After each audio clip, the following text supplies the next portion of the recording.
that cynicism that, you know, it's not possible for us to do this, or we're kind of doomed. And I think that's just very disconnected from where we are and what's possible. One of the key questions that people have is, aren't renewables really expensive? I think the reality is 10 years ago that was true. That's no longer true. So in the last decade alone, solar power has dropped by around 90% in cost, wind by 70%, batteries by 90%.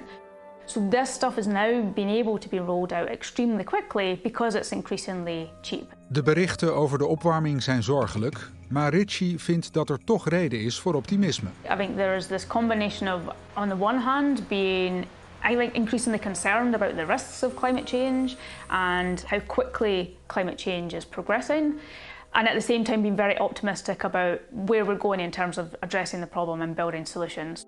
So if you go back to 2020, I think only around 6% of new cars sold were electric. So it's gone from 6% to more than 50% within the space of 4 or 5 years. And it's a really dramatic growth rate. And we see that across many other countries.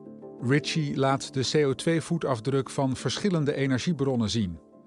Dan blijkt de CO2-voetafdruk van kernenergie het kleinst, gevolgd door energie uit wind en zon. De CO2-voetafdruk van gas is zo'n 10 keer groter en die van energie uit kolen is nog veel groter.